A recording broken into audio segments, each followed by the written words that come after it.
Hi ಎಲ್ಲರಿಗೂ. ಇವತ್ತು ನಾನು ಬಂಗುಡೆ ರವಾ ಫ್ರೈ ಯಾವ ರೀತಿ ಮಾಡೋದು ಅಂತ ಹೇಳಿಕೊಡ್ತೇನೆ. ಎಲ್ಲರಿಗೂ ರವಾ ಫ್ರೈ ಮಾಡ್ಲಿಕ್ಕೆ ಗೊತ್ತುಂಟು, ಆದ್ರೂ ಕೂಡ ಕೆಲವ್ರಿಗೆ ಏನಾಗುತ್ತೆ ಅಂದ್ರೆ ರವಾ ಫ್ರೈ ಮಾಡುವಾಗ ಆ ರವಾ ಎಲ್ಲ ಕಪ್ಪು ಕಪ್ಪು ಆಗುತ್ತೆ, ಕೋಟಿಂಗ್ ಸರಿಯಾಗಿ ನಿಲ್ಲಲ್ಲ, ಎಣ್ಣೆಯಲ್ಲಿ ಬಿಟ್ಟ ಕೂಡಲೇ ರವಾ ಎಲ್ಲ ಸ್ಪ್ರೆಡ್ ಆಗುತ್ತೆ, ಅಥವಾ ರವಾ ಫ್ರೈ ಮಾಡಿದ್ರೆ ಮೀನೆಲ್ಲ ಸಪ್ಪೆ ಸಪ್ಪೆ ಆಗುತ್ತೆ, ಟೇಸ್ಟೇ ಇಲ್ಲ.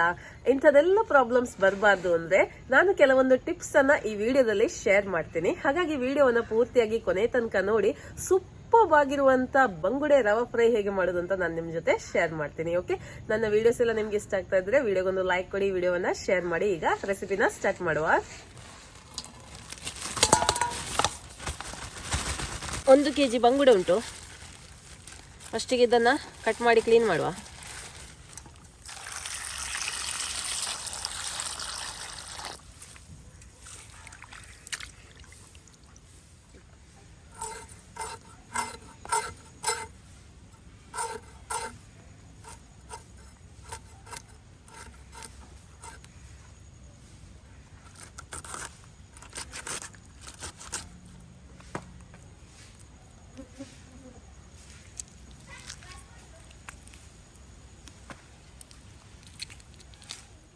ನೋಡಿ, ಈಗ ಬಂಗುಡೆ ಕಟ್ ಮಾಡಿ ಆಯ್ತು. ನಾನು ಬಾಲ ತೆಗೆಯುವುದಿಲ್ಲ, ಸಾಮಾನ್ಯವಾಗಿ ನಾವು ಇದು ಕಟ್ ಮಾಡ್ತೇವೆ ಅಡಿಗೆ ಎಲ್ಲ ಮಾಡುವಾಗ. ಆದರೆ ನನಗೆ ರವಾ ಫ್ರೈ ಮಾಡ್ಲಿಕ್ಕೆ ಇದು ಬೇಕು, ಹಾಗೆ ನಾನು ಇದು ಕಟ್ ಮಾಡೋದಿಲ್ಲ. ಆಯ್ತಾ, ರವಾ ಫ್ರೈ ಮಾಡ್ಲಿಕ್ಕೆ ಸುಲಭ ಆಗ್ತದೆ ಇದಿಟ್ಟರೆ. ಓಕೆ, ಹೀಗೆ ಎಲ್ಲ ಬಂಗುಡೆಯನ್ನ ಕಟ್ ಮಾಡಿ ಇಡ್ತೇನೆ.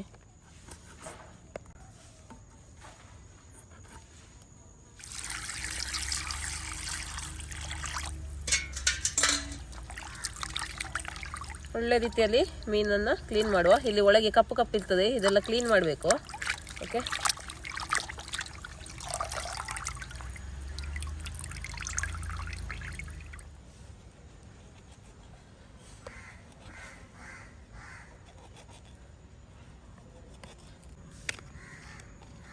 ಅಚ್ಚ ಖಾರದ ಪುಡಿ 3 ಟೇಬಲ್ ಚಮಚದಷ್ಟು, ನಿಮ್ಗೆ ಎಷ್ಟು ಬೇಕೋ ಅಷ್ಟು ಹಾಕಿಕೊಳ್ಳಿ. 1 ಚಮಚದಷ್ಟು ಅರಿಶಿಣದ ಪುಡಿ, ಶುಂಠಿ ಬೆಳ್ಳುಳ್ಳಿ ಪೇಸ್ಟ್ 1 ಟೇಬಲ್ ಚಮಚದಷ್ಟು, ರುಚಿಗೆ ಎಷ್ಟು ಬೇಕೋ ಅಷ್ಟು ಉಪ್ಪನ್ನು ಹಾಕ್ತಾ ಇದ್ದೀನಿ. ಹುಣಸೆ ಹಣ್ಣಿನ ನೀರು. ಮೀನು ಫ್ರೈಗೆಲ್ಲ ಟೇಸ್ಟ್ ಇಲ್ಲದೆ ಈ ಹುಳಿ ನೀರಲ್ಲಿ. ನೀವು ಲೆಮನ್ ಜ್ಯೂಸು ವಿನೆಗರ್ ಎಲ್ಲ ಹಾಕ್ಬೋದು, ಆದರೆ ನಿಮಗೆ ಮಂಗಳೂರು ಸ್ಟೈಲ್ ಮೀನು ಫ್ರೈ ಬೇಕಿದ್ರೆ ಈ ಹುಳಿ ನೀರನ್ನು ಹಾಕಬೇಕು.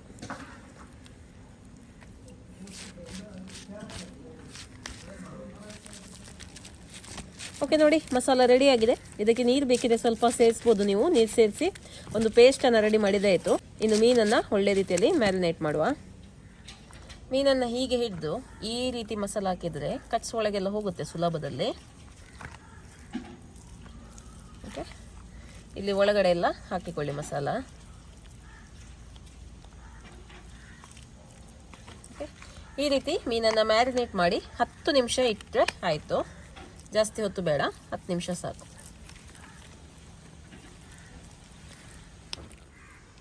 ನೋಡಿ, ರವಾವನ್ನು ಹಾಕಿದ್ದೀನಿ ಪ್ಲೇಟಿಗೆ. 1 ಪ್ಲೇಟ್ ಫುಲ್ಲು ರವಾ ತಗೊಂಡಿದ್ದೀನಿ. ಸಪೂರ ರವಾ, ಬಾಂಬೆ ರವಾ ಅಂತ ಹೇಳ್ತೀವಿ ನೋಡಿ, ಅದು. ಓಕೆ, ಇದಕ್ಕೆ ನಾನು ಸ್ವಲ್ಪ ಉಪ್ಪನ್ನು ಹಾಕ್ತೇನೆ, ಇಲ್ಲಾಂದರೆ ರವಾ ಫ್ರೈ ಸಪ್ಪೆ ಸಪ್ಪೆ ಆಗುತ್ತೆ. ಹಾಗೆ ಸ್ವಲ್ಪ ಉಪ್ಪನ್ನು ಹಾಕಿದ್ದೀನಿ. ಹಾಗೆ ಸ್ವಲ್ಪ ಅಕ್ಕಿ ಹಿಟ್ಟನ್ನು ಹಾಕ್ತಾ ಇದ್ದೀನಿ. 1 ಕೈ ಮುಷ್ಟಿಯಷ್ಟು ಹಾಕ್ತಾ ಇದ್ದೀನಿ, 1 ಟೇಬಲ್ ಚಮಚದಷ್ಟು. ಇದು ಇದಕ್ಕೆ ಮಿಕ್ಸ್ ಮಾಡಬೇಕು, ಆವಾಗ ನಿಮಗೆ ಕೋಟಿಂಗ್ ಚೆನ್ನಾಗಿ ನಿಲ್ಲುತ್ತೆ ಮತ್ತು ತುಂಬ ಕ್ರಿಸ್ಪಿಯಾಗಿ ಬರುತ್ತೆ. ಓಕೆ, ಈ ರೀತಿ ಮಿಕ್ಸ್ ಮಾಡಿದರೆ ಆಯಿತು. ಇನ್ನು ಮೀನನ್ನು ಇದಕ್ಕೆ ಕೊಟ್ ಮಾಡುವ. ನೋಡಿ, ಮೀನನ್ನು ಈ ಥರ ಬಾಲದಲ್ಲಿ ಹಿಡಿದು ಹೀಗೆ ನೀವು ಕೋಟಿಂಗ್ ಮಾಡಬೇಕು. ಹೀಗೆ ಎಲ್ಲ ಮೀನನ್ನು ಈ ಥರ ಕೋಟ್ ಮಾಡಿ ರೆಡಿ ಮಾಡಿ ಇಡುವ.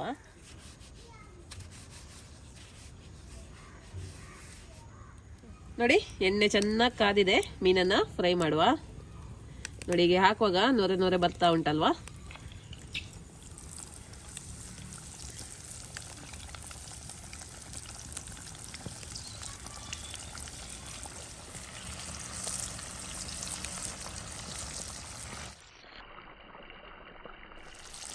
ಓಕೆ, ನೋಡಿ, ಬಂಗುಡೆ ರವಾ ಫ್ರೈ ಸೂಪರ್ ಆಗಿ ಬಂದಿದೆ.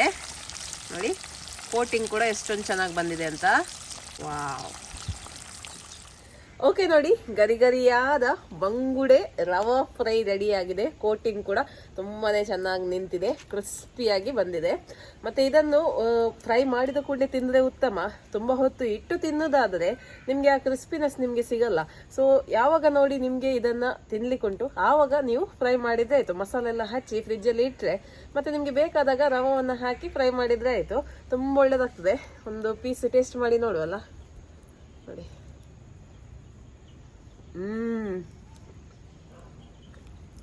ಕದುಮ್ ಆಗ್ತಾ ಇದೆಯಲ್ಲ. ಬಂಗುಡೆ ಕೂಡ ತುಂಬಾ ಒಳ್ಳೇದುಂಟು, ದಪ್ಪ ದಪ್ಪ ಬಂಗುಡೆ ಒಳ್ಳೇದಾಗ್ತದೆ. ನೀವು ಕೂಡ ಈ ರೀತಿ ಬಂಗುಡೆ ರವಾ ಫ್ರೈ ಅನ್ನ ಟ್ರೈ ಮಾಡಿ ನಿಮ್ಮ ಅಭಿಪ್ರಾಯವನ್ನ ನನಗೆ ತಿಳಿಸಿ. ಇವತ್ತಿನ ರೆಸಿಪಿ ಇಷ್ಟ ಆಯ್ತಲ್ವಾ? ಹಾಗಾದ್ರೆ ವಿಡಿಯೋಗೊಂದು ಲೈಕ್ ಕೊಡಿ, ವಿಡಿಯೋವನ್ನ ಶೇರ್ ಮಾಡಿ. ಓಕೆ, ಬಾಯ್.